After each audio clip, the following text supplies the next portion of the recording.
જય જિનેન્દ્ર.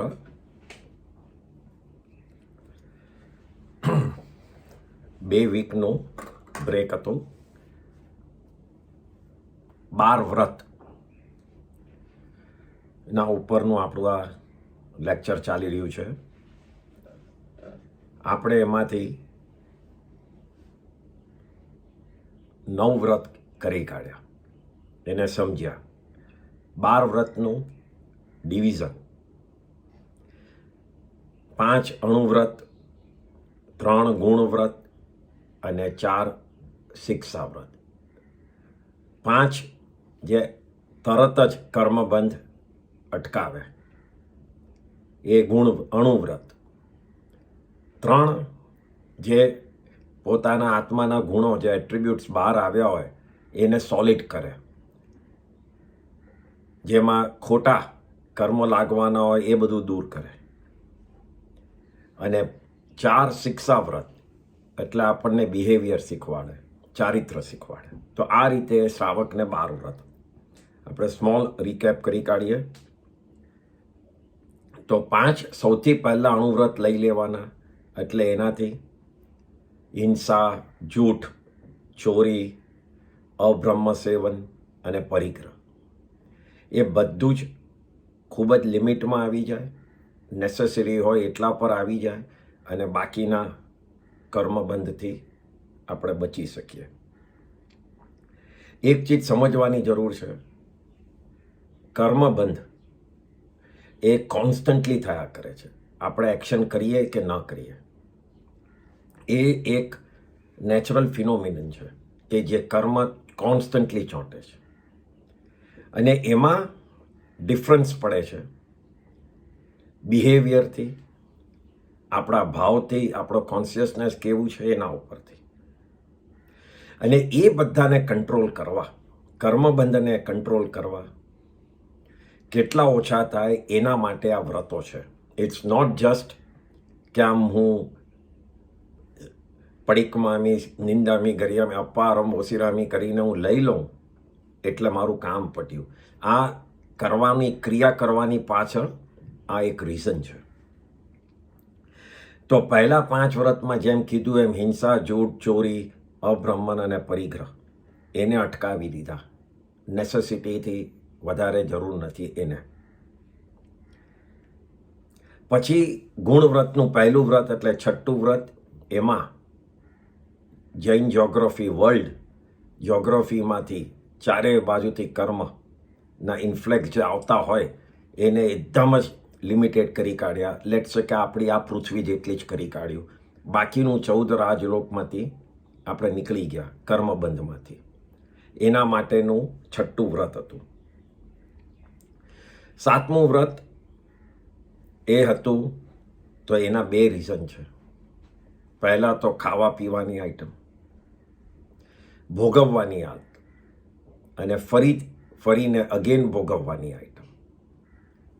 દાખલા તરીકે ખાવા પીવાનું હોય, એકવાર ભોગવાય, એના પછી એ પટી ગયું ને પાછું નવેસરથી, એટલે એને ભોગ કહેવાય.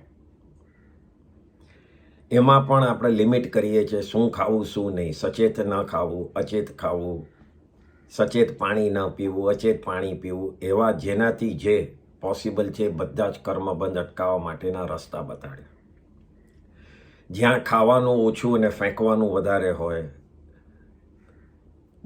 એકદમ દુરુસ્ત રીતે બનાવેલું ખાવાનું હોય, જે અડધું કાચું અડધું પાકું, તો એ બધી ચીજની ના આવે છે અને કાં તો લિમિટ આવે છે. એ ભોગ પરિમાણ વ્રતમાં આવે છે 7મા. અને ઉપભોગ પરિમાણ વ્રતમાં આવે છે. એમાં જ કન્ટિન્યુ, તો જે અગેન એન્ડ અગેન યુઝ થાય એવું, ઘર, ગાડી, વેલ્થ, દાગીના, હસબન્ડ એન્ડ વાઈફનો સાથ, એ બધું જ જે અગેન એન્ડ અગેન યુઝ થાય છે એનું લિમિટ કરવું. એ બંને 7મા વ્રતમાં આવે છે. એની જોડે 7મા વ્રતમાં બહુ મોટા પાપોથી બચવા માટે એ પણ બતાડ્યું છે કે કયા પ્રકારના બિઝનેસને અવોઇડ કરવા, ન કરવા.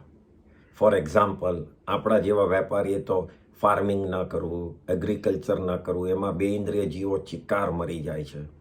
મોટા મોટા કન્સ્ટ્રક્શનના કામો નહીં કરવા. જ્યારે આપણે જમીન ખોદતા હોય છે એમાં એ ચિકાર જીવો, અનંતા જીવો મરે છે. પછી લેધરના બિઝનેસ નહીં કરવા, નોનવેજ ને એ બધાના બિઝનેસીસનો, રેસ્ટોરન્ટ નહીં, હોટેલ નહીં. એટલે જ્યાં મોટા મહાપાપ થાય છે એ બધા બિઝનેસને અટકાવવાનું એ આ 7મા વ્રતમાં બતાડે છે. પછી 8મું વ્રત આવે છે જે one of the most important વ્રત છે આપણા માટે ડે ટુ ડે લાઈફમાં, ઇઝ અનનેસેસરીલી કર્મબંધ, એટલે અનર્થદંડ, જેમાં ફાયદો કંઈ નહીં અને ખાલી નુકસાની. ખોટા ધ્યાનો કરવા, આર્ત્ય ધ્યાન, રડારોળ કરવી, હજી કોઈ પણ ઇસ્યુ થયો ન હોય એ પહેલાંથી જ એનાથી ડરીને માથાકૂટું, રડી લેવું, એ બધું કરવું. કોઈએ હજી આપણું બગાડ્યું ન હોય તો એ પહેલેથી જ એના ઉપર ગુસ્સો રાખવો, એક જાતનો વેન્જન્સ રાખવું. આ બધાથી સામેવાળાનું કંઈ જ અસર થતી નથી. આપણું કામ પડતું નથી કે મેં સામેવાળાને મારે સંભળાવી દેવું છે. તમે સંભળાવી દીધું પણ એને સાંભળ્યું કે નહીં એ તમને નથી ખબર. એટલે તમને એમ લાગે છે મેં સંભળાવ્યું, એને સાંભળ્યું ન હોય, એને કર્મબંધ ખાલી તમને થયો. તો આ બધું અનર્થદંડમાં આવે છે, અનનેસેસરીલી કર્મબંધમાં. આમાં પ્રમાદ કરવો, કસાયોને ખૂબ ક્રોધમાન માયા વારંવાર કરવું, એકદમ શોર્ટ ટેમ્પર થઈ જાય, એકદમ જ ગુસ્સે થઈ જાય, ખૂબ જ ઊંઘવું, જ્યારે બી ટાઈમ મળે ત્યારે કાં તો ફોનો કરીને વાતો કરવી, લાવ આને વાત કરું, આને ફોન કરીને પૂછું નવા કઈ ન્યૂઝ છે, અપડેટ છે કે કોઈની વાત છે, લગ્નમાં જઈને આવી તો ત્યાં શું શું વાત કરી. આ બધું અનર્થદંડમાં આવે છે. Yes, we do that, but at least આપણને ખબર હોવી જોઈએ, જાણ હોવી જોઈએ. જેટલું ઓછું થાય એની ટ્રાય કરવી જોઈએ. બેઝિકલી આત્માથી અગેન્સ્ટ જવું એટલે એ બધું અનર્થદંડમાં આવે છે. આના પછી 4 શિક્ષા વ્રત. આ થયા 5 અને 3 અણુવ્રત ને ગુણવ્રત. હવે 4 શિક્ષા વ્રતમાં આપણે પહેલા જોયું વોટ ઇઝ શિક્ષા વ્રત ઇઝ ચારિત્ર, બિહેવિયર, એક્સટર્નલ ને ઇન્ટરનલ બિહેવિયર અને ચારિત્ર પાળવાની વાત શીખવાડે, તમને ટીચ કરે કે કેવી રીતે as a Jain, as a શ્રાવક આપણે જીવવાનું છે. એ આ શિક્ષા વ્રતમાં આવે છે. એમાં પહેલું વ્રત આપણે જોયું એ સામાયિક વ્રત. 48 મિનિટ, જે 48 મિનિટ્સ ભગવાને આગમમાં બતાડી છે 5મા કાળમાં, હમણાંના કાળમાં, જેનાથી એટલું ધ્યાન એક જ જેવું શ્રાવકનું રહી શકે તો 48 મિનિટ છે. એટલા માટે 48 મિનિટનું મિનિમમ શ્રાવક બતાડ્યું છે. દેટ ડઝ નોટ મીન કે તમે લાંબુ ન કરી શકો. આ એક ઓછામાં ઓછી લિમિટ બતાડી છે. મેક્સિમમ લિમિટ તો તમે 1, 2, 3 જેટલા બી સામાયિક થાય કરો, એ સારું જ છે. અને આ 48 મિનિટમાં બેસીને મન કેવી રીતે શુભ ધ્યાનમાં જાય એની જ પ્રેક્ટિસ કરવાની છે. અશુભ ધ્યાનમાંથી નીકળીને શુભમાં જાય, અને શુભમાં બી પરમ શુભમાં જાય, કારણ કે શુદ્ધ સુધી પહોંચી ન શકવાના હોય હમણાં. તો એટલીસ્ટ ખૂબ જ કોન્સન્ટ્રેશનથી ખૂબ જ હાઈ લેવલનું શુભમાં જાય. અહીંયા ચારિત્ર વ્રત, આ શિક્ષા વ્રતને ચાલુ કર્યા એના પહેલાં એક ચીજ ખૂબ જ સમજવી જરૂરી છે. જ્યારે બી આપણે જ્ઞાન, દર્શન અને ચારિત્રની વાત કરીએ છીએ ત્યારે ઘણા જણ જ્ઞાન આપી અને ફેમસ થઈ અને એની જ પાછળ બધાને લઈ જાય, બધાને એ જ વાત કરે, ચારિત્રથી દૂર કરી કાઢે છે. જૈન ધર્મમાં ખૂબ જ ભણશો તમે, ખૂબ જ નોલેજ, 32 45 આગમો મોઢે કરી, એક એક કડી બધું જ આવડશે, એટલા જ્ઞાની થઈ જશો. અને ચોથો આરો હશે, સમજો કે હમણાં 5મો આરો ભૂલી જાઓ, ચોથા આરામાં હશો ને બધું જ તમને આવડતું હશે. ઇવન ભગવાનની સામે પણ તમે બેઠા હશો ને ભગવાનનું જ્ઞાન, ભગવાન જે દેશના આપતા હશે એ જ્ઞાન પણ તમે સાંભળીને તમને બધું જ સમજણ પડતી હશે. તો પણ કેવળ જ્ઞાન નહીં થાય. પણ જેને ખાલી નવકાર મંત્ર આવડતો હશે અને એ ચારિત્ર પાળતો હશે, સંયમમાં રહેશે, વ્રતો કરીને, કાં તો સાધુ સાધ્વી બનીને ને કાં તો શ્રાવક શ્રાવિકા બનીને, અને ભગવાને કીધું છે એ પ્રમાણે અહિંસા, જૂઠ, ચોરી એ બધાના વ્રતો લઈ અને એનાથી દૂર રહેતો હશે, એ બિહેવિયરમાં રહેતો હશે, દ્રવ્યથી એટલે ફિઝિકલી અને ભાવથી એટલે કોન્શિયસનેસથી, એને જ કેવળ જ્ઞાન થશે. એટલે ચારિત્રથી જ કેવળ જ્ઞાન થાય છે, એ ભૂલતા નહીં. જ્ઞાનથી નથી થતું. જ્ઞાનથી ચારિત્ર કેવી રીતે પાળવું એ નોલેજ મળે છે. જ્ઞાનથી તમને એ ખબર પડે છે કે આ ધર્મમાં, તીર્થંકરમાં, એમની દેશનામાં અને આગમમાં એના સિવાય બીજું કંઈ જ સાચું નથી, એ વિશ્વાસ બેસાડે છે, એ શ્રદ્ધા આપણામાં મૂકે છે. પણ એ જ જ્ઞાન અને એ શ્રદ્ધા જોડે જો ચારિત્ર નહીં પાળો તો ઇમ્પોસિબલ છે, કોઈ સવાલ નથી કે કેવળ જ્ઞાન થાય. એટલે ખાલી વાતો કરી, જ્ઞાનને સમજાવી અને ચારિત્રથી જો દૂર થતા હો તો એ ભૂલ નહીં કરતા. દરેકે દરેક ક્રિયા જે આપણે શ્રાવકે કે સાધુ સાધ્વીએ કરવાની હોય છે, દીક્ષા લેવી, વ્રતો લેવા, પ્રતિક્રમણ કરવા, સામાયિક કરવું, એ જેટલી બી ક્રિયા છે એ એકો એક ક્રિયા ઓરિજિનલ આગમ સ્ક્રિપ્ટ્સમાં બતાડેલી છે.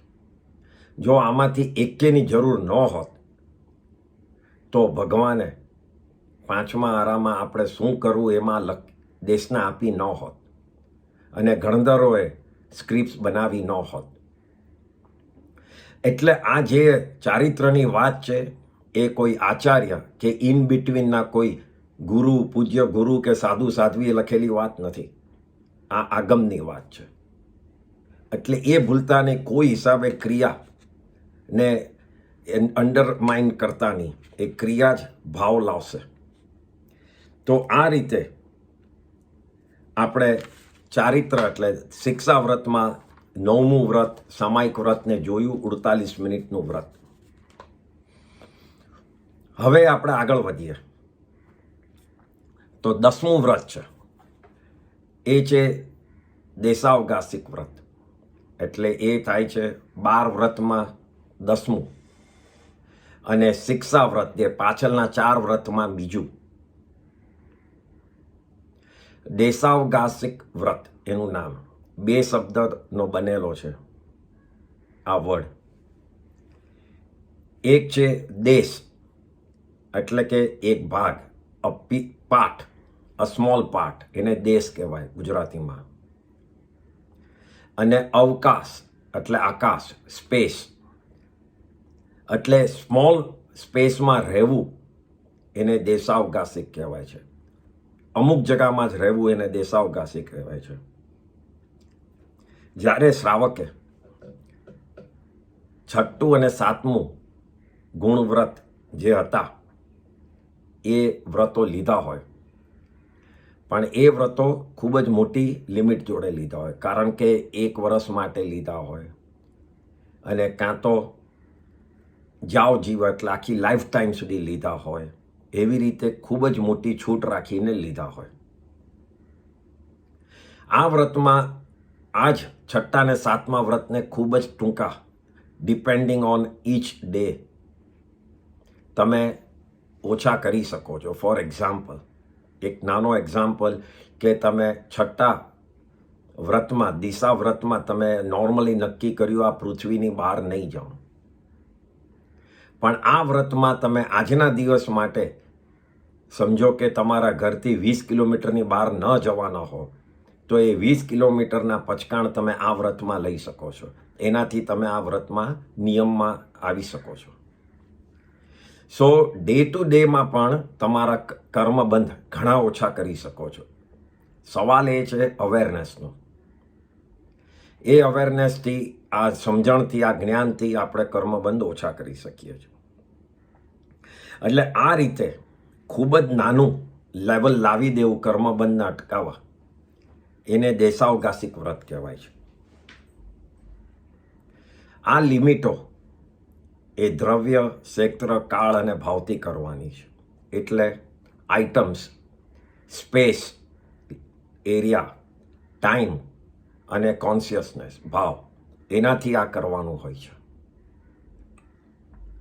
દ્રવ્યથી અમુક જ દ્રવ્ય હું ખાઈશ, એનાથી વધારે નહીં.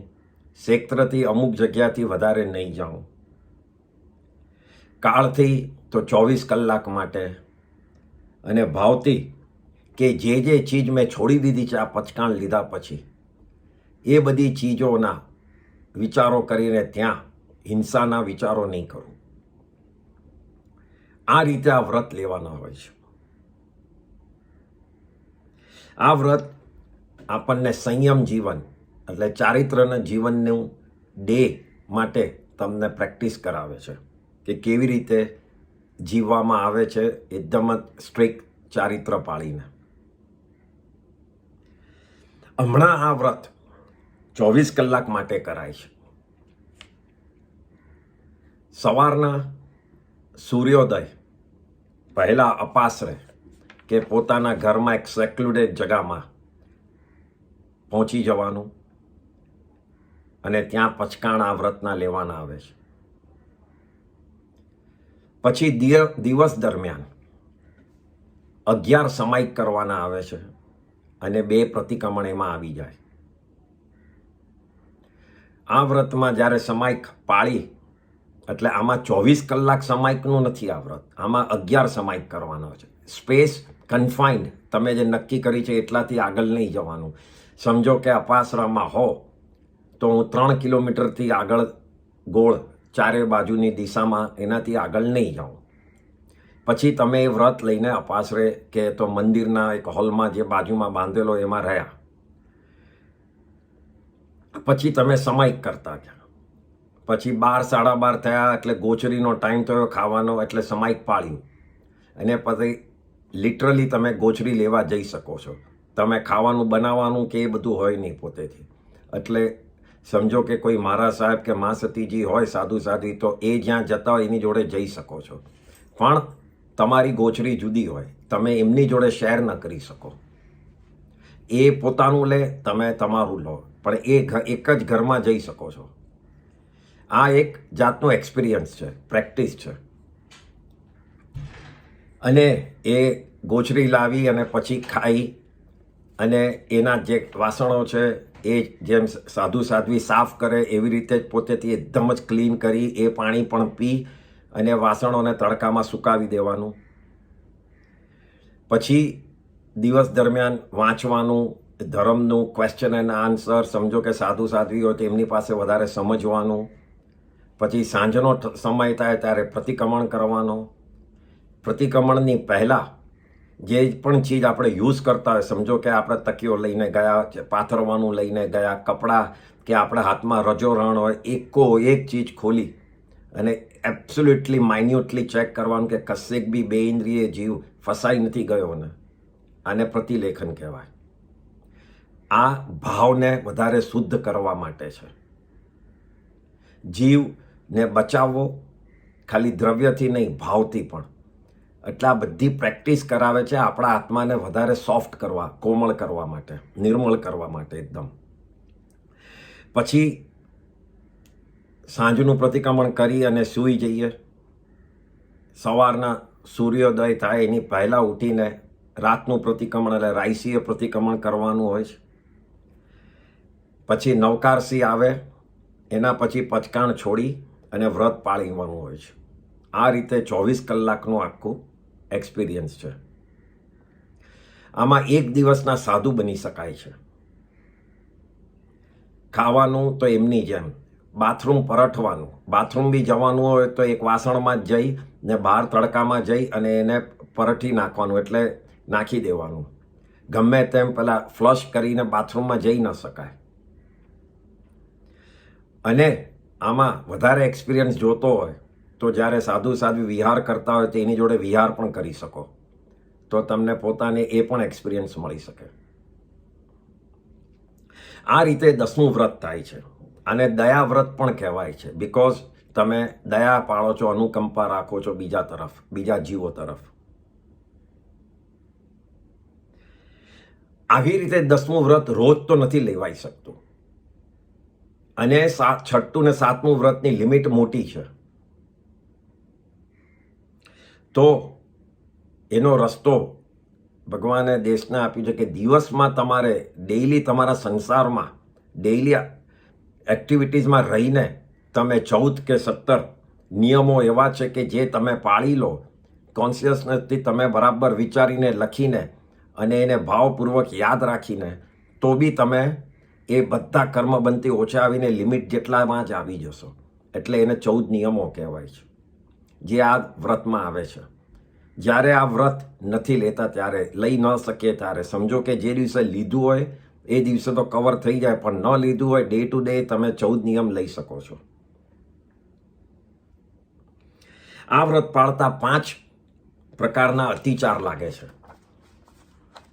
એટલે કે મિસ્ટેક્સ કરી હોય એનો દોષ લાગે છે, જે આપણા પ્રતિક્રમણમાં આવે છે, કે જેનું આપણે મિચ્છામિ દુક્કડમ કરવાનું હોય છે. તો પહેલો દોષ છે આણવણ પવગે. એટલે પોતે જે લિમિટ બનાવી હોય આ વ્રતમાં બેસીને, એમાં રહીને કોઈ માણસ જતો હોય, સમજો કે થોડે દૂર જતો હોય બીજા ઘરે કે ઓફિસે, તો એને બોલાવી અને એની પાસે બહારથી વસ્તુઓ મંગાવી, એ પહેલો દોષ છે. બીજો દોષ છે પેસવણ પાઓગે.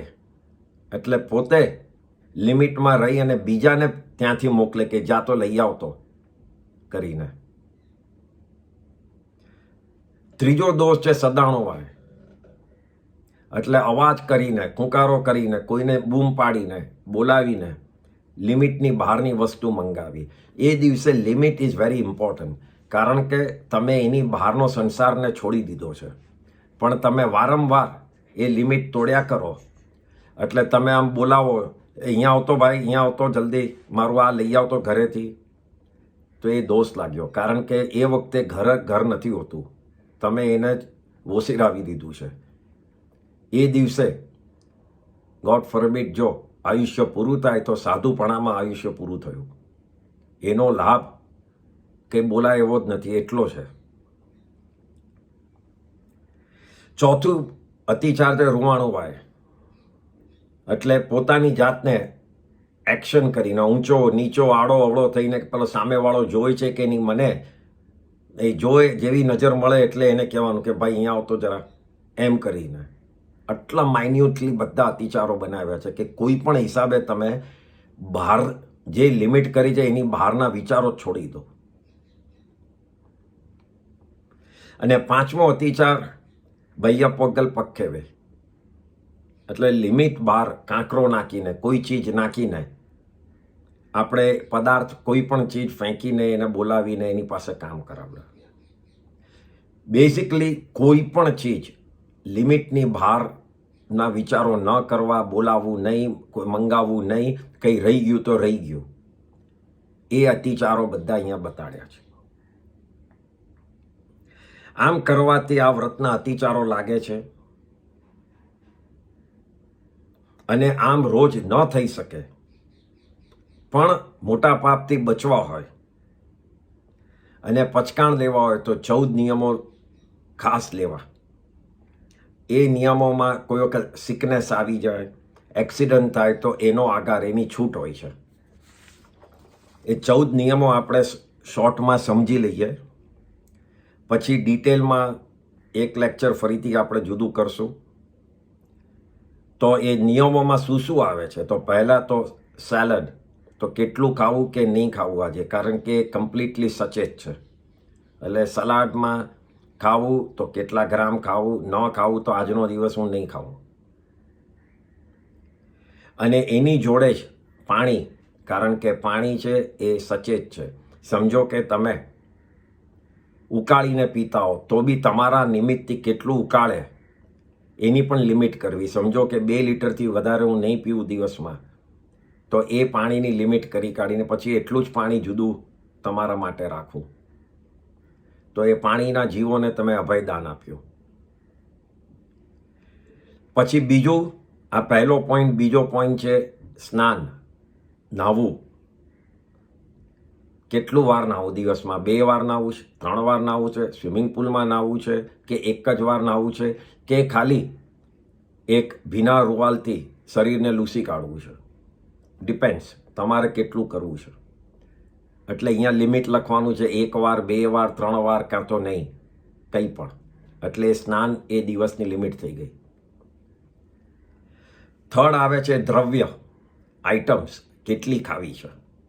100 આઇટમ્સ, 50 આઇટમ ખાવા માટે કેટલી ખાવી છે?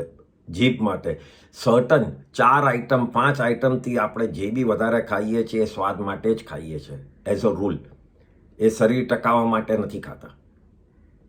એટલે શરીર ટકાવવાના ભાવથી જો તમારે ખાવું હોય તો you don't need more items. અને એમાં પણ વધારે સ્ટ્રિક્ટ થવું હોય તો સવાર સાંજ સેમ આઇટમ ખાઓ તો એક જ આઇટમ કહેવાય. સવારના રોટલી સાંજના ખાઓ તો એક જ આઇટમ થઈ. તો એ રીતે બી મિનિમાઇઝ કરી શકો છો. તો આ દ્રવ્ય થયું. પછી વિગય, દહીં, દૂધ, ઘી, માખણ એ બધી ચીજમાંથી કયું વિગય હું છોડી દઉં, આજનો દિવસ એ નહીં ખાઉં. 5મું થયું પહેરવાના શૂઝ, પગરખા એટલે ચંપલ. એ હવે આનું ઇમ્પોર્ટન્ટ એ છે કારણ કે પહેલાં તો leather most of the time હતું. અને બીજું નોર્મલી આપણી પાસે એક જોડી જ નથી હોતા. 15 જોડી, 10 જોડી, 5, 7 જે બી હોય, 20 જોડી ગમે તેટલી હોય છે. આપણને આજે લિમિટ કરીએ કે હું 2 જોડીથી વધારે નહીં વાપરું તો એ જે ચોઈસ કરવો પડે છે પછીથી, સમજો કે તમારી પાસે 10 છે અને તમે ગમે ત્યાં બહાર જવું હોય તો જે ચોઈસ કરીએ છીએ એ ચોઈસ ઇઝ વોટ, કે હું આ પહેરું કે આ જીન્સ જોડે આ સારું જશે કે આની જોડે જમવા જાઉં છું તો આ સેન્ડલ જશે કે આ. એ જે ચોઈસ છે ઇટ સેલ્ફ ઇઝ અ મોહ. કારણ કે ચોઈસમાં શું હોય, કંઈ ગમે છે એની ઓપોઝિટ કંઈ નથી ગમતું, એ બેઉ સાથે થાય છે. એટલે એક જાતનો રાગ થાય છે, એક જાતનો મોહ થાય છે. ગમતી ચીજ ઉપર રાગ, ન ગમતી ચીજ કે આ નહીં ચાલે, આજે સારું નહીં લાગે. એ ચોઈસને એલિમિનેટ કરવા માટે કે ભાઈ હું આજે 2 જોડીથી વધારે નહીં પહેરું, પછી ગમે ત્યાં જતા હો તો આ જ 2 જોડીની છૂટ છે. ભલે કબાટમાં 10 જોડી છે પણ આજે હું 2 જ પહેરીશ. તો એ ચોઈસને તમે અવોઇડ કર્યું. એ ઇમ્પોર્ટન્ટ છે આ વ્રતમાં. એટલે તમે એ કસાઈને અવોઇડ કર્યો. જે છે આ 2 બહાર પડ્યા છે એ જ પેકમાં પહેરીને જતા રહેવાનું છે. એ રીતે. પછી 6થું મુખવાસ. એ ખાવો ન ખાવો, કેટલા ગ્રામ ખાવો એની પણ લિમિટ કરી શકો છો. 7મું છે ડ્રેસ, કપડાં. નોર્મલી સવારના ઉઠીને પહેરીએ, પછી બપોરના બહાર જતા પહેરીએ, સાંજના ડિનરમાં પહેરીએ અને રાતના ઊંઘતી વખતે પહેરીએ. 4 જોડી તો લોકો કપડાં બદલે છે. એટલી જરૂર છે કે નથી? અને એમાં વચ્ચે જો કોઈ ફંક્શન આવ્યું લગ્નનું તો એના 2 કલાક કે 1.5 કલાક ફંક્શન માટે પાછા આખા તૈયાર થઈ જશે. તો કેટલા જોડી કપડાં પહેરીએ છીએ. એટલે અને દરેક જોડી કપડાં પહેરી એટલે એમાંથી દરેક જોડી પર ઇસ્ત્રી થાય, એને ધોવા નાખવું પડે, બગડી જાય, એ બધી ચીજના જે બંધ થાય છે કર્મબંધ એ લાગતા હોય છે. ભલે કબાટમાં 3 કબાટ 4 કબાટ ભરેલા કપડાઓ હોય પણ આજે હું 2 જોડીથી વધારે નહીં પહેરું, 3 જોડીથી વધારે નહીં પહેરું. પછી વાહન એટલે ગાડીઓ કેટલી હું વાપરીશ. અગેન આજે મર્સિડીઝમાં બહાર જવું છે, કોઈને મળીને એને લઈને જવાનું છે એટલે બતાડવી છે મારી પાસે મર્સિડીઝ છે, અને ક્યાં તો સ્કોડામાં જવું છે. એવી રીતે ચોઈસ અગેન રાગ અને દ્વેષમાં આવીએ છીએ. પ્લસ જેટલા બી યુઝ કરીએ ગાડીઓ એટલું વધારે એના ટાયર નીચે 2 ઇન્દ્રિય જીવો મરે છે. એટલે કે જ્યાં બી વોકિંગ ડિસ્ટન્સ હોય ત્યાં તો ગાડી લઈને ન જ જાઉં, અને જવું પડે તો બી એક જ ગાડી રાખીશ કે જેમાં હું જઈ આવીશ. બાકીની ગાડી બધી ભલે અંદર રહે. એટલે એટલા જીવોને હું મારા કામ માટે ગાડીને ડ્રાઈવર જોડે કશે મોકલીશ પણ નહીં. 10મું મેકઅપ. આજે કરું કે ન કરું. એમાં ઘણા પ્રોડક્ટ્સ એવા છે, એનિમલ પ્રોડક્ટ્સ હોય છે, પ્લસ બ્યુટિફિકેશન થી મોહ ઊભો થાય છે, ગમવું ન ગમવું એ બધું ઊભું થાય છે. એટલે મેકઅપ આજે ન કરું ઘરમાં છીએ કાં તો કંઈ સિમ્પલ ખાલી લંચ પર જઈએ છીએ તો કંઈ વાંધો નથી. પછી અબ્રહ્મચર્ય એટલે આજે હું મૈથુન નહીં સેવું. આજે પાકીનો દિવસ છે, 14 છે, આઠમ છે, પાંચમ છે, તો હું આજે અબ્રહ્મચર્ય નહીં સેવું, બ્રહ્મચર્ય રહીશ. પછી દિશા એટલે ડિરેક્શન, એમે હું આજે બહાર ન જવાની હોય, સમજો કે મુંબઈથી, દુબઈથી, એન્ટવર્પથી, કશેકથી પણ બહાર ન જવાના હોય તો 30 કિલોમીટર 20 કિલોમીટરની ચારે બાજુની દિશા બાંધી દીધી, એટલે એના આગળની ચિંતા કરવાની જરૂર નથી તમારે. પછી તમે એટલામાં જ તમે કન્ફાઇન થઈ ગયા. પછી ટીવી ને પિક્ચર, દિવસમાં કેટલા આપણે ગમે તે કરતા હોઈએ, એક સાથે ટીવી જોતા હોઈએ છીએ, ફોન પર વાત કરતા હોઈએ છીએ, વોટ્સએપ ચાલતો હોય છે, આ એક સાથે 3 કે 4 એક્શન એક સાથે થતી હોય છે આપણી. એ બધા ટીવી ને પિક્ચરો એટલા આખો દિવસ ટીવી ચાલતું જ હોય. આપણે કોઈ વખત જમવા બી ગયા હોઈએ બાજુના રૂમમાં તો એ ત્યાંનું ટીવી તો ચાલતું જ હોય છે. એ બધા દોષ લાગ્યા કરે છે અને ભાવ ને મન એમાં જ રહે છે. સિરિયલ ચાલુ છે કે પિક્ચર ચાલુ છે એમાં જ રહે છે. એટલે એમાં બી કરી શકાય કે 3 કલાકથી વધારે આજે ટીવી નહીં જોવું, કાં તો 4 કલાકથી, કાં તો 2 કલાકથી, જેટલું સ્ટ્રોંગલી કરી શકીએ. પછી હોટેલ, તો આજે મારે રેસ્ટોરન્ટમાં જવાનું ન હોય અને મારે જવું પણ નથી, એટલે હું રેસ્ટોરન્ટમાં જઈશ નહીં. કોઈ વખત કોઈની જોડે જવું પડે તો ખાઈશ નહીં. સમજો કે કોઈ વખતે સાંજના 4 નક્કી અચાનક થઈ ગયું તો હું આવીશ ખરી પણ ખાઈશ નહીં, એ રીતે પણ લઈ શકો. પછી કંદમૂળ, નોર્મલી તો જૈન ધર્મમાં કંદમૂળની ના જ છે, પણ ધારો કે જે ખાતા હોય એ નક્કી કરી શકે કે આજના દિવસે હું કંદમૂળને હાથ નહીં લગાવું. અને છેલ્લું છે ફ્લાવર્સ, ફૂલ. ઘરમાં ફૂલોથી શણગારીશ નહીં અને ફૂલોનો યુઝ નહીં કરું, એની સ્મેલ નહીં લઉં, કંઈ જ નહીં. આ રીતે 14 નિયમો એવરી ડે, એનું એક્સેલ શીટ બને છે. એમાં તમે એક સાઈડ પર લખો અને પછી એવરી ડે એમાં સાઈડમાં ભરવાનું હોય કે આટલા ગ્રામથી નહીં કરું, આટલા પીસીસથી નહીં કરું, 2 ગાડીઓથી, 2 જોડી ચંપલથી વધારે નહીં, 2 જોડી ડ્રેસ નહીં થી વધારે નહીં, એ રીતે ભરવાનું હોય છે. અને પછી તસભંતે પડિકમામી નિંદામી ગરિયામી અપારમ વસિરામી, એમ કરીને 14 નિયમ લેવાના હોય છે ને બીજે દિવસે એને પાળવાના હોય છે.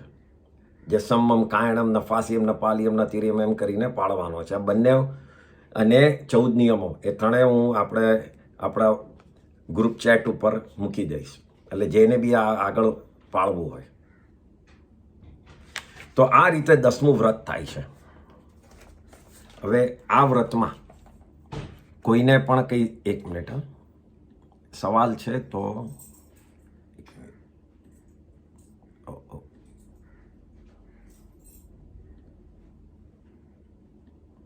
ઓકે, કોઈને કંઈ સવાલ છે? जय जिनेन्द्र अमित जी। हाँ, जय जिनेन्द्र जी। रूपा जी की भी ग्लिम्स आ रही है तो उनको भी जय जिनेन्द्र। हाँ जी। ये जो आपने नियम बताए, इसको मतलब व्रत से लेना जरूरी है यदि आप संयम में रहते हैं? नहीं, वही बात है. मतलब this is the common question. आपको मतलब उसका फिर भी दोष लगेगा? नहीं, आपने अगर व्रत नहीं लिया तो भाव में रहना बहुत मुश्किल होगा. अगर आप समझिए, आपने व्रत लिया है कि मैं रेस्टोरेंट में नहीं जाऊँ, फिर अचानक एक प्लान हो गया तो आप जाएंगी पण खाएंगी नहीं, तो वो आप बच गए.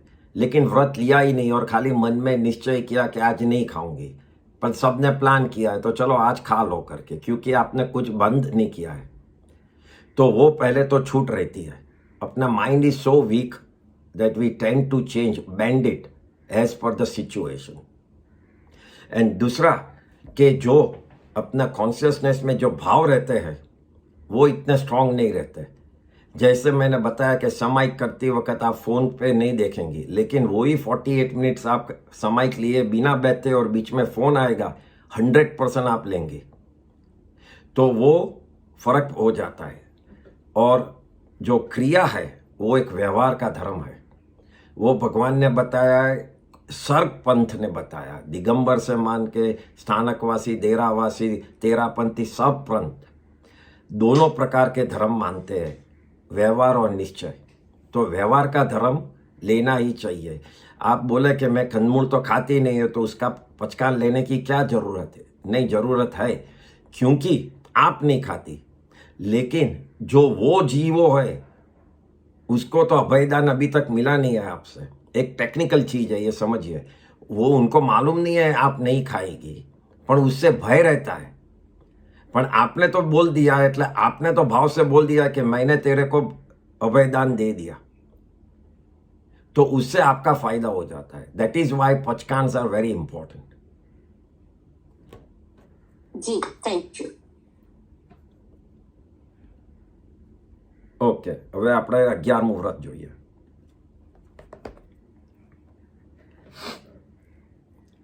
12મા વ્રતમાં 11મું વ્રત અને 4 શિક્ષા વ્રતમાં ત્રીજું વ્રત, એને પૌષધોપવાસ કહેવાય છે। વ્રત એટલે પૌષધ વ્રત એમ પણ કહેવાય છે શોર્ટમાં, અને કાં તો એનો રિયલ નામ છે પૌષધોપવાસ। પૌષધ શબ્દ એટલે જ્યાં ધર્મની વધારે ઇન્ક્રીઝ થાય, એની પુષ્ટિ થાય, પૃષ્ટિ થાય, આગળ વધે, વધારે સોલિડ થાય, એને પૌષધ કહેવાય। એવી પ્રકારની એક એક્સ્ટ્રા ઓર્ડિનરી ક્રિયાને પૌષધ કહેવાય છે। અને બીજો વર્ડ છે ઉપવાસ, જે બે વર્ડ ભેગા થઈને પૌષધોપવાસ થાય છે। ઉપવાસ એટલે તો ઉપવાસ એટલે આહારનો ત્યાગ નહીં, અહીંયા એકલો, પણ આત્માને એની ગુણોમાં વધારે સોલિડ કરવા, એમાં રાખવા, એમાં સ્ટેબલ કરવા માટે આ દિવસે કસાયોનો પણ ઉપવાસ હોય છે। ક્રોધ, માન, માયા, લોભ, ટોટલી ઉપવાસ। સંસારનો ઉપવાસ, સંસારની કોઈ પણ ક્રિયાનો ઉપવાસ। આહારનો ઉપવાસ તો છે જ, પણ એની જોડે કસાયો અને સંસાર, એ બધી ચીજનો ઉપવાસ એટલે એનાથી દૂર, એને ટચ નહીં કરું। જે ઉપવાસનો મિનિંગ છે કે હું ખાઈશ નહીં, એ જ રીતે એને ટચ નહીં કરું, એના વિચારો નહીં કરું, ક્રોધ માન કરીશ નહીં, એ બધાનો ઉપવાસ। આ થયું દ્રવ્યનો ઉપવાસ, અને ભાવથી ખાલી શુભ ભાવમાં રહીશ ને અશુભ ભાવનો ઉપવાસ, એટલે અશુભ ચિંતન નહીં કરું। કોઈ પણ દુઃખ આવ્યું હોય તો એ દિવસે પૌષધ વ્રતમાં એ દુઃખને યાદ કરી કરીને એના વિચારો નહીં કરું। એ રીતનો ઉપવાસ જે થાય, અને એ તમે પૌષધમાં રહો, જે ક્રિયામાં, એને પૌષધોપવાસ કહેવાય છે। જે શ્રાવક સાધુ સાધ્વી બની નથી શકતા, દીક્ષા લઈ નથી શકતા, પણ દીક્ષા જેટલું જ એક દિવસમાં એમને પાપ નથી બાંધવું, જેમ દીક્ષામાં નથી બાંધાતું એવું જ પણ એક દિવસ માટે નથી બાંધવું, એ પૌષધ વ્રતથી બચી શકે છે લઈને। પૌષધ કરવા માટે અપાશ્રય જાય, જીન મંદિરના હોલમાં જાય, કોઈ મંડપમાં જાય, સાધુ સાધ્વીની પાસે એ જ્યાં રહેતા હોય ત્યાં જાય,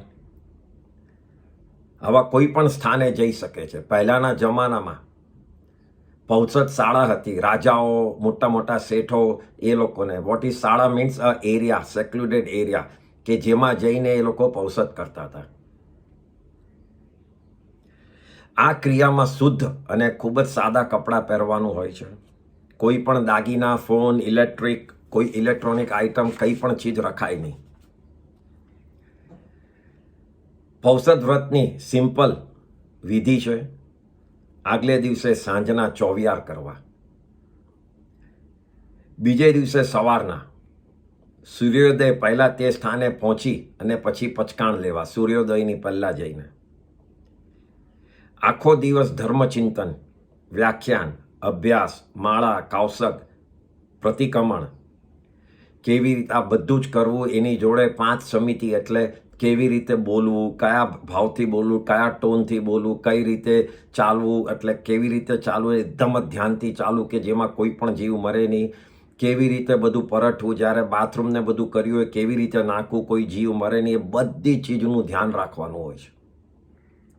2 વખત, સવાર સાંજ 2 વખત, જેટલી ચીજ પૌષધમાં આપણે વાપરતા હોય બધી ચીજનું પ્રતિલેખન કરવાનું હોય છે। અગેન એટલે બધી ચીજ બરાબર તપાસ કરીને જોવાની કે કોઈ જીવો છે નહીં ને એમાં. રાત્રિએ પૌષદમાં ઓછામાં ઓછું મિનિમમમાં મિનિમમ ઊંઘવાનું હોય છે અને રાત્રિ ધ્યાન કરવાનું હોય છે, જેટલું જેનાથી થાય એટલું. અને સવારના સૂર્યોદય પહેલાં રાતનું રાયસીએ પ્રતિક્રમણ કરવાનું હોય છે અને પછી સૂર્યોદય થઈ જાય પછી આ વ્રત પાળી અને પૂરું કરાય છે. આ વ્રતમાં સંયમ જીવન એટલે એક દિવસનું સાધુપણું આવી જાય છે. આમાં 4 પ્રકારના પૌષદ હોય છે. એના 4 પ્રકાર હોય છે જે ચારે ચાર ભેગા હોય છે એક પૌષદમાં. તો પહેલો છે આહારનો ત્યાગ. પૌષદ અને 10મા વ્રતમાં ફરક એ છે કે આમાં ગોચરીએ જવાનું ન હોય, ખાવાનું લેવા ન જવાનું હોય. પૌષદ વ્રત એ ચારેય આહારનો ત્યાગ હોય, અસણમ પાણમ ખાઈમમ સાઈમમ. અને બહુ તો કોઈનાથી પાણી ન છૂટે તો સંયમ પૌષદ કરી શકે, મીન્સ પાણીની છૂટ રાખે. પણ બાકીનો 3 આહાર તો ત્યાગ હોય જ છે. એટલે એ આહારનો ત્યાગ એ પહેલા પ્રકારનો પૌષદ. બીજા પ્રકારનો એ શરીર સત્કારનો પૌષદ, એટલે નહાવું, મેકઅપ કરવું, શરીરને શણગાવવું, કાં તો એના પાછળ કંઈ પણ ટાઈમ કાઢવો, વાળ ઓળવા, આ તે બધું, એ બધી ચીજનો એ દિવસે ત્યાગ. એમાં પરફ્યુમ, ફ્લાવર, રંગ, બધું, કપડાં, જ્વેલરી બધું જ આવી જાય એમાં. એટલે શરીરને શોભાવવાનું, શણગારવાનો ત્યાગ.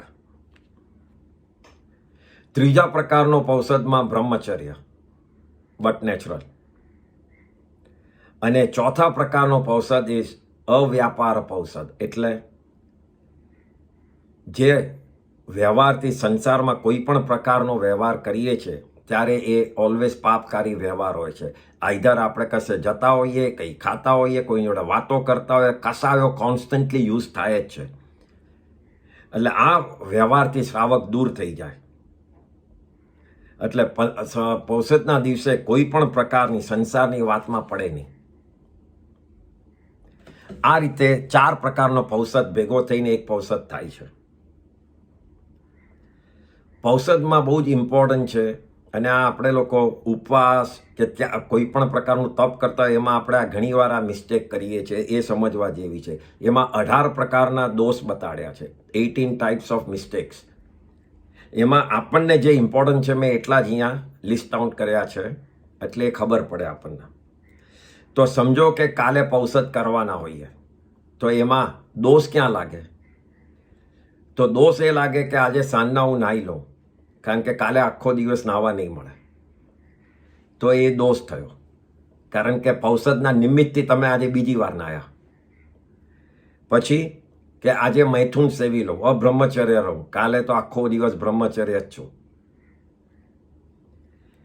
આજે સારું, ખૂબ જ સારું ખાવાનું ખાઈ લઉં, પેટ ભરીને ખાઈ લઉં, કારણ કે કાલનો આખો દિવસ ઉપવાસ છે. આજે કપડાં ધોઈને, નવા કપડાં હોય એ ચોખ્ખા કરી કાઢું, એકવાર ધોળાવી દઉં, ઇસ્ત્રી કરાવી દઉં, કાલે આખો દિવસ આમાં જ રહેવાનું છે. આજે જ્વેલરી ને બધું જે બી છે એ કશેક બી બહાર પહેરી લઉં, કાલે બધું પાછું મૂકી દેવાનું છે. આજે હું વધારે ઊંઘી લઉં, બપોરના બી ઊંઘી જાઉં, કારણ કે કાલનો દિવસનો ઉજાગરો થશે. આજે જે કાલના દિવસનું સંસારનું કામ છે આજે બધું પટાવી દઉં, કારણ કે કાલે પછી મારાથી આ એમે નથી થવાનું. એટલે જે ફોનો કરવાના છે આજે પટાવી દઉં, વાતો કરવાની છે આજે પટાવી દઉં, મને કાલે નહીં ફાવે, ચાલ આજે બહાર જઈ આવીએ. એ રીતે કોઈને મળીને એની જોડે બહાર જઈ કોફી મીટ, મસ્કરીઓ, કોઈની પંચાયતે બધું આજે કરી લઉં. કાલે કોઈ હિસાબે મને હવે ફોન નહીં કરતી કે કરતો. બિઝનેસનું પણ આજે બધું પટાવી દઉં, કાલે એક દિવસ માટે મને વાત નહીં થઈ શકે, એટલે જે પણ લેવડ દેવડ છે બધું આજે ફિનિશ કરી કાઢું. આજે વાળ કપાવી દઉં, કાલે મારે આખો દિવસ પૌષદમાં બેસવાનું છે. તો આવા પ્રકારથી આવા કામ, આવા કાર્ય, આવી એક્શન આગલા દિવસે આપણે કરીએ ઓન અકાઉન્ટ ઓફ પૌષદ ફોર ધ નેક્સ્ટ ડે, તો એ પૌષદમાં દોષ કહેવાય છે. આપણે વિચારજો, તપમાં બી ઘણીવાર ઉપવાસ કરતા હોઈએ છીએ તો આગલા દિવસે આપણે શું વિચાર કરીએ છીએ, અને વેધર આપણે વધારે ખાઈ લઈએ છીએ કે વધારે કંઈ પણ કરીએ છીએ જે નેક્સ્ટ ડે ન કરવાના હોઈએ, તો એનો વિચાર કરીને એવું ન કરવું જોઈએ. દિવસ રેગ્યુલર જ રાખવાનો, જાણે કે કાલે ઉપવાસ આવશે, કારણ કે કરો છો તમે સહન કરવા. તો આ રીતે શુદ્ધ પૌષધ કરવાનો હોય છે. અને એ શુદ્ધ પૌષધ કરતાં પણ જો દોષ લાગે તો એના અતિચારો બતાડ્યા છે, 5 અતિચાર. એમાં પહેલું અતિચાર છે અપડી લઈ દુપડી લઈ સીજા સંથારા. એટલે જ્યાં પૌષધ કરીએ છીએ, જે જગામાં પૌષધ કરવા બેઠા છે એ જગાને વાપરતા કપડાં ઓઢવાનું, બેસવાની જગા, બેસવાનો પાઠ, આ બધાનું ખૂબ જ સૂક્ષ્મ, ખૂબ જ માઇન્યુટલી એને જોઈ અને એનું પ્રતિલેખન ન કર્યું હોય. જમીન કે પથારી પાથરતા પહેલાં જમીનનું પ્રતિલેખન ન કર્યું હોય તો એક અતિચાર લાગે છે, કારણ કે જીવોની હિંસાનું પોસિબલ છે. અગેન અહીંયા વિચાર કરજો, આ એક ક્રિયા માટે નથી, ભાવ માટે છે. તમે એમને પાથરીને એક બી જીવ ન મર્યો પણ તમને બચાવવાના ભાવ જ નહોતા તો બી દોષ લાગશે. અને તમારા ભાવ હતા અને ભૂલમાંથી જીવ મરી ગયો તો ખૂબ જ અલ્પ દોષ લાગશે, કારણ કે તમારો ભાવ એને મારવાનો નહોતો. એટલે આ બધી ક્રિયાઓ તમારા ભાવ માટે છે. નોટ ઓનલી ખાલી આપણે આમ ફાસ્ટ ગણી કાઢીએ માળા કે આમ ફાસ્ટ એવી તો નહીં, ભાવ જોડે ગણવાની વાત છે. બીજું છે અપમજીય દુપમજીય સીધા સંથારા. આ બીજો પ્રકારનો દોષ છે. એટલે ઉપર પ્રમાણે બધું બરાબર જોતા, બધું ધ્યાન રાખતા, પણ કોઈ જગાનું ડાઉટ રહી ગયો હોય કે આમાં મેં બરાબર જોયું નહોતું અને આ અંધારું હતું એટલે બરાબર તપાસ્યું નહોતું, અને ડાઉટ રહી ગયો, શંકા રહી ગયો તો પણ આપણે યુઝ કરી કાઢીએ. એનું મિનિંગ કે ચાલશે ને કંઈ વાંધો નથી, નહીં હોય, ઝાટકી લઈએ જોયા વગર, તો એમાં દોષ લાગે છે. કારણ કે અગેન તમે ચલાવવાના ભાવ છે, બચાવવાના ભાવ નથી. ત્રીજો દોષ છે અપડી લઈમ દુપડી લઈમ ઉચ્ચાર પાસવણ ભૂમિ. એટલે બાથરૂમ, ઉલટી વગેરે પરઠવાની જગ્યાને બરાબર તપાસી ન હોય. કશે કંઈક કચરો કે છાણ, કે ગામડામાં તો છાણ ને બધું પડ્યું હોય એમાં નાખી દીધું હોય, પણ ત્યાં ઓલરેડી જીવોની ઉત્પત્તિ થાય છે. એટલે જેવું તમે બાથરૂમ નાખ્યું એટલે એનાથી પહેલાં બધા જીવો રૂંધાઈને મરી ગયા, તો એનો ખૂબ જ દોષ લાગે છે. પરઠવાની એક સિસ્ટમ બતાડી છે આપણા આગમમાં. ખુલ્લી જગ્યા હોય, જ્યાં તડકો આવતો હોય, ત્યાં જે વાસણમાં આપણા બાથરૂમ હોય એ ધીમે ધીમે કરીને આમ એકદમ ફેલાવીને નાખવાનું, એટલે સૌથી જલ્દીમાં જલ્દી સુકાઈ જાય. કારણ કે એનો રીઝન છે 48 મિનિટ પછી એમાં જીવોની ઉત્પત્તિ થાય છે, જો એ સુકાઈ ન જાય તો.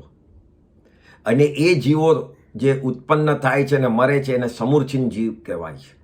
જે આપણે પહેલાં બી સમૂર્છન જીવની વાત કરી હતી. અને એનું જે જન્મ મરણ છે, એ જેનો બાથરૂમ જેણે પરઠ્યું છે એને એનો દોષ લાગ્યા જ કરે છે. એટલે એને બરાબર સૂકી જગ્યા અને તડકાવાળી જગ્યામાં પરઠવાની વાત હોય છે. એટલે સાધુ સાધ્વી એવી રીતે બહાર જઈને પરઠે છે. તો પૌષધમાં એ રીતે જ પરઠવાનું હોય છે. ચોથું છે અપમજીય દુપમજીય ઉચ્ચાર પાસવણ ભૂમિ. એટલે ત્રીજાની જેમ જ પણ શંકા, એટલે ડાઉટ રહી ગયો હોય કે અહીંયા જીવ હશે કે નહીં, તો એને જોયા વગર જ કે ચાલશે હવે આ જલ્દી પરઠી લઉં, પાછા અંદર જઈને વાંચવાનું છે મારે, ઘણું કરીને અંદર જતા રહો. શંકા, ડાઉટ કંઈ પણ હોય તો પણ, તો એ ભાવ વગર પરટી દીધું તો બી દોષ લાગે છે. અને પાંચમું એ છે પોષસ સંમમણાનું પાલન. એટલે પૌષધ વ્રતનું બરાબર રીતે જે રીતે આગમમાં બતાડ્યું છે એ ક્રિયાથી, સાચા ભાવથી, સાચી શ્રદ્ધાથી પાળે નહીં. જે વિધિ બતાડી છે એને, અને બધી જ વિધિઓમાં ઢીલાસ કરે તો એ દોષ લાગે. પાંચમો દોષ. પૌષધ મહિનામાં 6 કરવાના બતાડ્યા છે શ્રાવક માટે. 2 આઠમના, 2 ચૌદસના અને 2 પાખીના. પૌષધમાં પણ જેમ બધા જ ફળો મળે છે, જેમ બધા પુણ્યનો ફળ મળે છે, નિર્જરા થાય છે જ્યારે કર્મની, ત્યારે જે ફળ મળે છે એ 2 પ્રકારના છે, એક વ્યવહારિક ફળ અને એક નિશ્ચયથી ફળ. તો વ્યવહારથી એક પૌષધનું કેલ્ક્યુલેટ ન થાય, એટલે એમાં અહીંયા અમાઉન્ટ બતાડે છે આગમમાં 27 અબજ પલ્યોપમ. એટલે કરોડો ને કરોડા વર્ષ, દેટ ઇઝ ઇનકેલ્ક્યુલેબલ. એટલા વર્ષનું દેવતાનું આયુષ્ય બંધ કરે છે એક પૌષધ કરવાથી જીવ. એટલું એ સુખ પામે છે. આ વ્યવહારનું ફળ છે. We are not doing it to એ લેવા માટે, એ એનું ઓટોમેટિક ફળ છે. બીજું પૌષદનું ફળ તમને બતાડું તો જ્યારે ચક્રવર્તી રાજા, જે બધા જ ખંડોનો રાજા બનવા જાય છે, 6 જેમ ભરત ચક્રવર્તી હતા એમ દરેક 24 ભગવાન વખતે 12 ચક્રવર્તી થાય છે. તો ધેર ઇઝ અ નિયમ કે જ્યારે એ 6 ખંડને જીતવા જાય છે ત્યારે they have to pass through the એક ગુફામાંથી પાસ થવાનું હોય છે, એક કેવમાંથી, પણ that is closed. Because if he doesn't pass એના આર્મી જોડે તો હી cannot go to another continent. તો એને ઓપન કરવા માટે એ ચક્રવર્તી રાજા 3 દિવસ એટલે 8મનો પૌષદ કરે છે. અને 8મનો પૌષદ જ્યારે કરે છે ત્યારે ત્યાંનો એ ગુફાનો જે અધિષ્ઠાયી દેવ હોય છે એ પ્રસન્ન થઈ અને દરવાજો ખોલે છે. તો આ વ્યવહારિક ફળ બતાડે છે પૌષદના. અને નિશ્ચયથી એટલે ડેફિનેટિવ એનું ફળ છે કે તમારા અનંત ભવોને શોર્ટ કરી કાઢે છે, બહુ જ નજીકના ભવોમાં લાવી દે છે, મોક્ષમાં જવાનું. આ એનું નિશ્ચયથી ફળ છે. આપણું અલ્ટિમેટ ગોલ એ જ છે મગજમાં, વ્યવહારિક ફળનું નથી. તો આ રીતે પૌષદ વ્રત થાય છે. હું 12મું પણ લઈ જ લઉં છું. થોડુંક આજે ટાઈમ વધારે જશે પણ આપણે વ્રતો આજે કમ્પ્લીટ કરીએ. 12મું વ્રત છે અતિથિ સમવિભાગ વ્રત. આ શિક્ષા વ્રતનું 4થું અને 12 વ્રતનું છેલ્લું વ્રત. અતિથિ ગુજરાતી શબ્દ, તિથિ મીન્સ ફિક્સ ડે, અને અતિથિ એટલે ધેર ઇઝ નથિંગ ફિક્સ. તો જે પાક્કું નથી કયો દિવસ છે, કયા દિવસે, પહેલેથી કોઈ નક્કી નથી કર્યું, આમંત્રણ એટલે ઇન્વિટેશન નથી આપ્યું, અને આપ્યું હોય તો બી એમણે સામેથી નક્કી નથી કર્યું અને એ આવી જાય ઘરે, તો એ માણસને અતિથિ કહેવાય. એ સાધુ સાધ્વીને અતિથિ કહેવાય. આપણે જઈને આપણે એમને વિનંતી કરીએ કે બાપજી અમારા ઘરે પધારજો, એ લોકો કોઈ દાડો કહેશે નહીં કે હું આજે આવી જઈશ કે બપોરના આવીશ. એ લોકો સરપ્રાઇઝથી જ આવે, એ લોકો ફિક્સ કરીને આવે જ નહીં કોઈ દાડો. તો એવા સાધુ સાધ્વીને અતિથિ કહેવાય છે. અને સમવિભાગ નામ લખ્યું છે એની જોડે, મીન્સ કે તમારી પાસે જે બી બનેલું હોય, જે બી આઈટમ તમે યુઝ કરતા હો, એમાંથી તમે કંઈક થોડીક એમને આપી શકો. ખાવાની આઈટમ હોય, પહેરવાની આઈટમ હોય, ઓઢવાની હોય, વાસણ હોય, પાત્ર હોય, કંઈ પણ.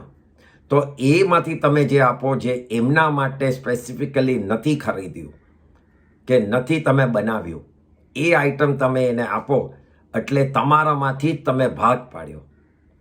એટલે એને સમવિભાગ કે, સમ એટલે પોતે, ને પોતામાંથી ભાગ પાડીને સાધુ સાધ્વીને વરાવ્યું, આપ્યું. એ પ્રકારનું જે ક્રિયા છે એને અતિથિ સમવિભાગ વ્રત કહેવાય છે. આવો અતિથિ વિષય કસાયને જીતવા જે આવે છે એ કોણ છે?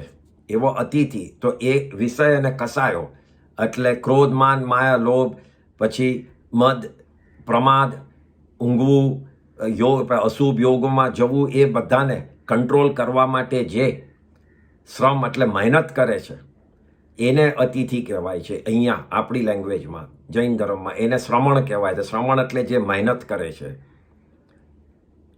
અને જેણે રાગ અને દ્વેષની ગાંઠને છોડી દીધી છે, પરિગ્રહ વગર થઈ ગયા છે, અને ઘર વગર, કંઈ પણ વગર જે બી છે પોતાની પાસે, એ પોતાને 1 જોડી 2 જોડી કપડાં અને ખાવાના વાસણ, બસ પાત્રો, તો એ બધી ગાંઠોથી છૂટા થઈ ગયા સંસારની, એટલે નિર્ગ્રંથ કહેવાય. તો એવા શ્રમણ અને નિર્ગ્રંથ જ્યારે આપણે ત્યાં કયા વગર આવી જાય તો એને અતિથિ કહેવાય છે. અને એમને વોરાવવાથી, આપણે માટે બનાવેલી વસ્તુઓમાંથી ભાગ પાડીને એમને વોરાવવાથી, આપણે જે ભાવથી એમને વોરાવીએ છીએ ત્યારે આપણે આ વ્રત પૂરું કરીએ છીએ. સમજો કે વર્ષમાં તમે એમ નક્કી કર્યું કે એકવાર હું સાધુ સાધ્વીને વોરાવીશ, તો એ તમે એકવાર વોરાવો એટલે તમારું આ વ્રત પૂરું થયું. શ્રાવકની એક ડ્યુટી છે આ. અને શ્રાવકનું આ ડ્યુટીથી એને ખૂબ જ કર્મ નિર્જરા થાય છે. એની કર્મ નિર્જરા માટે તમને એક નાની સ્ટોરી છે, આગમમાં આવે છે. પૂરણ શેઠ અને વિરણ શેઠ ભગવાન મહાવીરના સમયમાં થઈ ગયા. ભગવાનને 5 મહિના અને 5 દિવસના ઉપવાસ હતા. પૂરણ શેઠ રોજ ભાવે જમતા પહેલા કે ભગવાન મારે ત્યાં આવીને પારણું કરે, રોજ એવા ભાવતા અને પોતાના દરવાજે ઊભા રહે કે આજે ભગવાન આવશે પારણું કરવા. તો એક દિવસે 5 મહિનાને 5મો દિવસ થયો ત્યારે જોરથી દેવોને દુંદુભી એટલે દેવોએ અવાજ કર્યો અને ત્યાં એકદમ જ પુષ્પો એટલે ફ્લાવર્સ વરસ્યા અને ત્યાં સોનામોરો પાડી. પણ એ પૂરણ શેઠને ત્યાં નહીં, એમની નજીકમાં જ રહેતા એક બીજા શેઠ હતા, જીવણ શેઠ, પૂરણ શેઠ સોરી, અને પેલા હતા વિરણ શેઠ, સોરી માય મિસ્ટેક છે. તો એવી રીતે પૂરણ શેઠને ત્યાં એવી રીતે ભગવાને જઈને પારણું કર્યું. તો જે ભાવતા હતા એમને સાંભળ્યું કે ભગવાને તો પારણું કર્યું અને પોતે રોજ ભાવતા હતા, પણ એમને ભાવ બગાડ્યા નહીં. એમણે એ જ વિચાર્યું કે સારું થયું, મારા માટે ઇમ્પોર્ટન્ટ હતું કે 5 મહિનાને 5 દિવસનો શ્રમ ભગવાને લીધો છે, એ પારણું કરે તો સારું. એવા ભાવ એમના માટે હતા.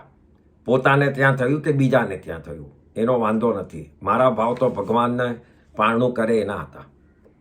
એમ કરીને એમને ખૂબ જ સારા ભાવ ભાવ્યા. તો એમના અનંત ભાવો એમને 2-5 ભાવ સુધી લાવી દીધા, બધા ભાવોને કાપી નાખ્યા. અને જેમને ત્યાં પારણું થયું હતું એ પૂરણ શેઠને ત્યાં એમને એવા ભાવ હતા નહીં. એમને કોઈ દાડો રાહ નથી જોઈને પારણું થાય તોય સારું, ન થાય તોય સારું, આવ્યા છે તો પારણું કરાવી દઈએ. તો એમનો એક બી ભાવ ન ઘટ્યો.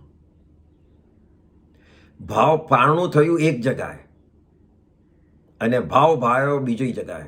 તો જેણે ભાવ ભાવ્યો એના આયુષ્ય, એના ભાવો ઓછા થઈ ગયા, અને જેને પારણું કરાવ્યું એના ભાવો ત્યાં ને ત્યાં જ રહ્યા.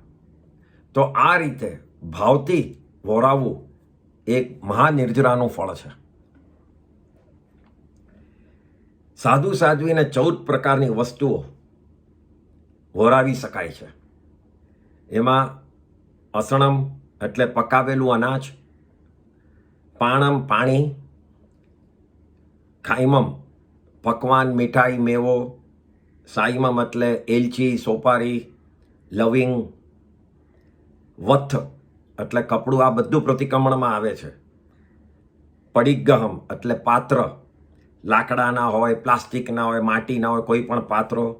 કંબલ ઓઢવાની ચાદર, કામળો. પાયપીછણમ એટલે રજોહરણ, જે હાથમાં એ રાખે છે એ રજોહરણ એમનું જો ખૂબ જ બગડી ગયું હોય કે એમને કંઈ જોઈતું હોય તો એટલે ગુચ્છો કહેવાય. પીઠ એટલે નાનો પાઠ. ફલક સૂવા માટેનો પાઠ.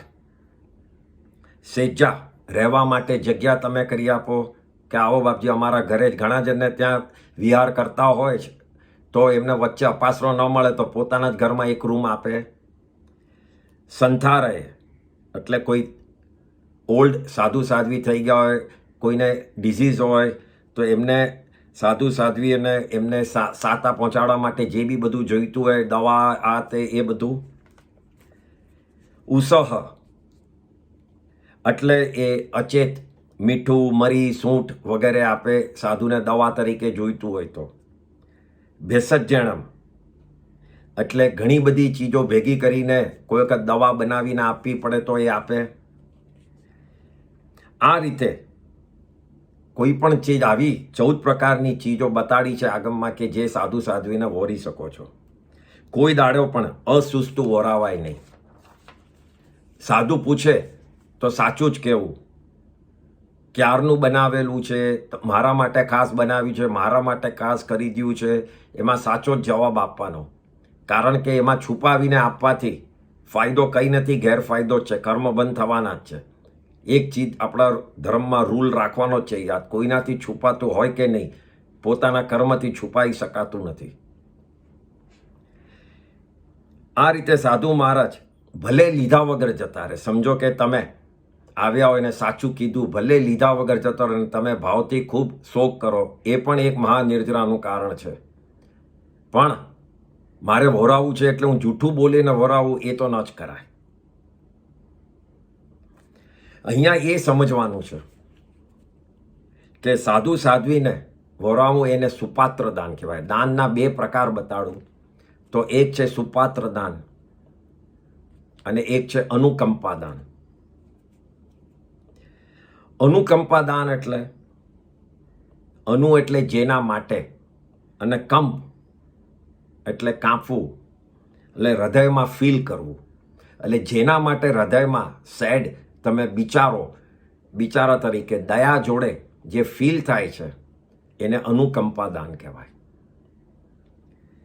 અને સુપાત્ર દાનનો અર્થ છે કે જે સંયમ માર્ગમાં, જે સાચો માર્ગમાં જે પાત્ર જઈ રહ્યું છે, જે જીવ જઈ રહ્યો છે, એને એ સંયમ માર્ગમાં સ્ટ્રોંગ કરવા માટે, એ એમનો માર્ગ બરાબર પાળી શકે, એના માટે હું જે બી હેલ્પ કરું એ આપું, એ સુપાત્ર દાન કહેવાય છે. એટલે એમના સાધનામાં હું પણ એડ થાઉં.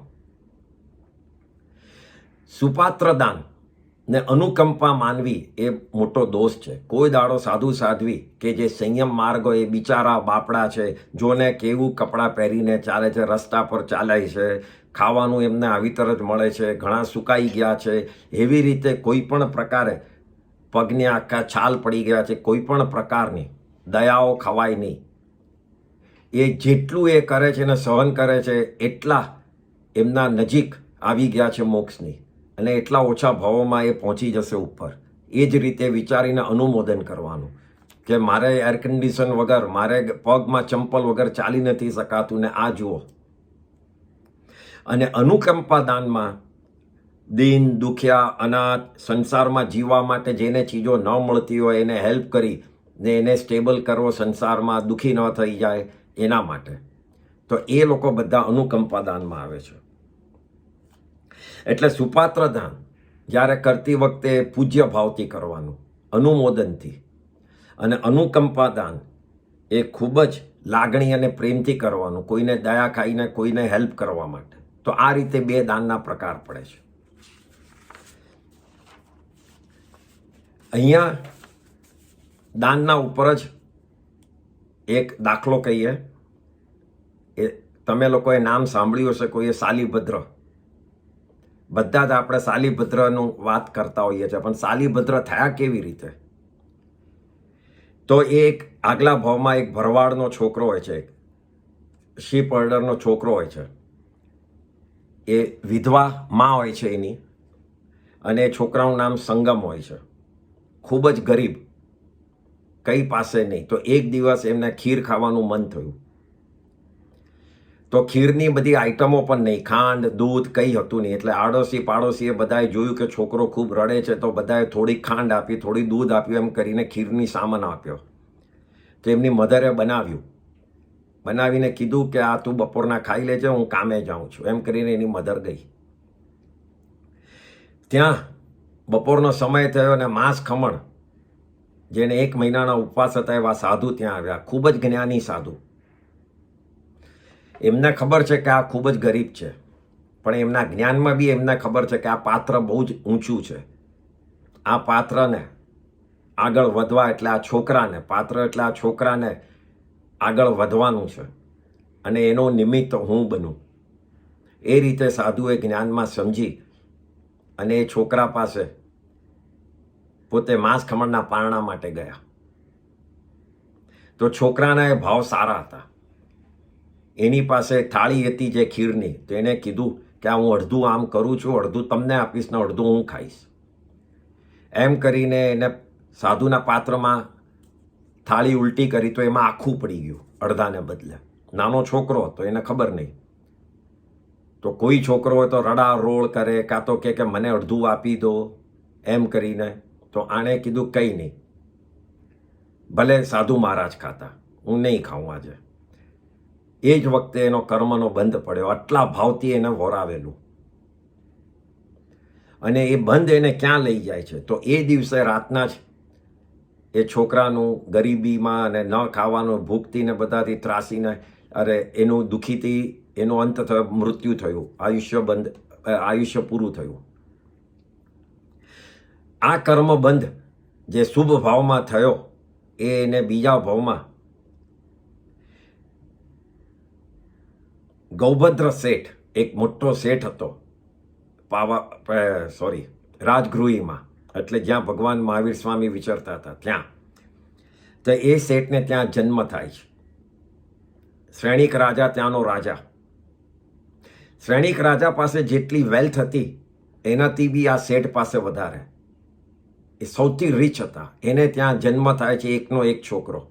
એની મધરનું નામ ભદ્રા શેઠાણી. મોટો થતાં એમને 32 કન્યાઓ જોડે પરણાવે છે અને સ્વર્ગના દેવો કરતાં બી વધારે સુખનું આયુષ્ય એને મળે છે. આ વ્યવહારિક સુખ મળે છે એને આ એકવાર ભાવથી સાધુને વોરાવાથી. પછી આગળ જઈને દીક્ષા લે છે. એ મહાવીર સ્વામી પાસે દીક્ષા લે છે પોતે અને પોતાનો સાળો, એનું નામ ધન્ના. એટલે જ્યારે બી તમે સાંભળશો ત્યારે ધન્નો અને સાલીભદ્ર બેઉ નામ સાથે જ સાંભળશો. તે સાલીભદ્રનો સાળો હતો ધન્ના કરીને. એ બેઉ સાથે દીક્ષા લીધી ભગવાન મહાવીર પાસે. અને દીક્ષા એટલી ટાઈટ પાળી. હવે અહીંયા જ તમે જુઓ કેવું થોડું બદલાઈ જાય છે. એકદમ જ સ્ટ્રિક્ટલી પાળી. આ બધું એમનો પુણ્યનો ઉદય, એમની કર્મની નિર્જરાનો ના કારણે એકદમ પહોંચતા સમાધિ સુધી પહોંચી ગયા. એક જગાએ બંને જણ સંથારા સુધી પહોંચી ગયા અને ત્યાં બેસી ગયા. આડા પડી ગયા એક મોટી શિલા ઉપર, એટલે એક પથ્થર ઉપર. ત્યાં જ એમની મધરને, સાલીભદ્રની મધર ભદ્રા શેઠાણીને થયું કે લાવ હું એકવાર મારા એકના એક છોકરાને જોઈ આવું, દર્શન કરી આવું. એટલે પોતે આવે છે અને જોઈ છે તો આવી રીતે સંથારામાં હોય છે બંને, ધન્નો ને સાલીભદ્ર. ભાવ એટલા ઊંચા થતા જાય છે. પણ ત્યાં મધરનો અવાજ સાંભળીને સાલીભદ્રને 1 સેકન્ડ માટે એમ મન થઈ જાય છે કે લાવ હું મધરને જોઈ લઉં. આ એમનો મોહ આવી ગયો. ત્યાં એમનો જે ભાવ જો આ ન હોત તો કેવળ જ્ઞાન થઈ ગયું. મધરને જોવાનો મોહ આવી ગયો, એમાં એ કેવળ જ્ઞાન અટકી ગયું. અને અત્યારના એના પછી કાળ પામીને સૌથી ઊંચામાં ઊંચા દેવલોક, સર્વાર્થ સિદ્ધ દેવલોક, જ્યાં એક અવતારી આત્માઓ જાય છે, ત્યાં જાય બંને ધન્ના અને સાલીભદ્ર. ત્યાં 33 સાગરો પણ મોટામાં મોટું આયુષ્ય પૂરું કરી પાછો જન્મ લેશે અને પછી મોક્ષમાં જશે. મધરને જોવાના મોહ. એટલે આ સ્ટોરી 2 કારણ માટે સમજવાની છે. મોહ કઈ પ્રકારે આપણને રોકે છે અને ભાવપૂર્વક વોરાવેલું એ કયા પ્રકારે આપણને કર્મ નિર્જરા કરાવે છે અને ભવોનો એન્ડ કરે છે. તો આ રીતે કર્મનો અતિથિ સમવિભાગ વ્રત હોય છે. એમાં જે અતિચાર છે એમાં પહેલું છે સચિત્ત પહેરણાય. સચિત્ત પહેરણાય એટલે સચેત વસ્તુથી ઢાંકેલી અચેત વસ્તુ, એટલે બંને સાથે મૂકેલી હોય એવું તમે વોરાવો તો. કારણ કે સચેત વસ્તુ મારા સાહેબ લે નહીં. પછી નહીં, પહેલો તો સચિત્ત નિખેવણ્યા, સોરી, મિચ્છામી દુક્કડમ. સચેત વસ્તુ અને અચેત વસ્તુ ભેગી થઈ ગઈ હોય એવું. જાણે કે દાખલા તરીકે ખમણ ઉપર તમે કોથમીર મૂકી હોય, કે લાડુ ઉપર તમે ખસખસ મૂકી હોય, કાં તો વરાક લાગી હોય, એવી ચીજ તમે વોરાવો તો દોષ લાગે. પછી સચિત્ત પહેરણ્યા એટલે સચેત વસ્તુથી અચેત વસ્તુ ઢાંકેલી હોય. સાદું પાણી ઉકાળેલું પાણીની જોડે સાથે જ મૂક્યું હોય. પછી ત્રીજું કાલાઈ કમ્મે એટલે સમય પૂરો થઈ ગયો હોય, બગડી ગયેલું હોય, વાસી થઈ ગયેલું હોય, એવું કંઈ એમને વોરાવો તો. ચોથું પરોવેશે એટલે પોતે વોરાવા યોગ્ય હોય, પોતામાં બધું જ હોય, પણ ટીવી જોતા હોય, આળસ આવતી હોય એટલે માણસને કહી દો કે ભાઈ સાધુ મારા સાહેબ આવે તો વોરાવી દે ને ભાઈ. એ રીતે આળસ પ્રમાદ કરતા હો. અને પાંચમું મચ્છરી આવે. એટલે વોરાવીને અભિમાન કરું કે જો આ તો મારી પાસે હતું એટલે બધું લઈ ગયા, એમને તો આ મચ્છરદાની ને આ જ કપડું એમને ફાવતું હતું ને બધું મારી પાસે પડ્યું હતું ને, એ રીતે અભિમાન કરો. તો આ રીતે 5 અતિચાર લાગે છે.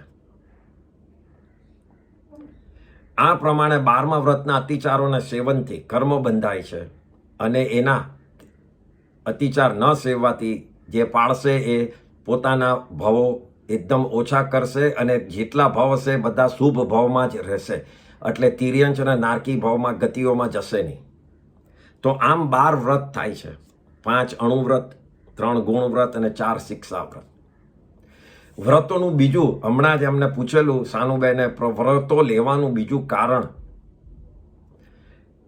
જ્યારે બી જીવ મિથ્યાત્વમાં હોય છે, મીન્સ નોન બિલીફ, ત્યારે it is and stage 1, step 1 કહેવાય છે. ગુણસ્થાનકમાં, ગુણસ્થાનક એક મોટો ચેપ્ટર છે, એટલે આત્માના ગુણો એ કેટલા બહાર નીકળ્યા છે એને મેઝર કરવાનું જે સ્ટેપ્સ છે એને ગુણસ્થાન કહેવાય છે. તેમાં ધ ફર્સ્ટ સ્ટેપ ઇઝ કે જ્યાં આત્મા મિથ્યાત્વ છે, જેમાં ફેથ નથી, શ્રદ્ધા નથી, એ જેવું એમાંથી એ સમ્યક થાય છે, એટલે હવે શ્રદ્ધા બેસે છે, એવું સીધું એ ચોથા સ્ટેપ પર પહોંચી જાય છે. બીજું ને ત્રીજું સ્ટેપ હમણાં સાઈડ પર મૂકીએ તો એ ચોથા સ્ટેજ પર પહોંચે છે, વિચ ઇઝ શ્રદ્ધાવાળું સ્ટેજ, સમ્યક દર્શનવાળું સ્ટેજ. પણ હજી ચોથા પર જ રહે છે.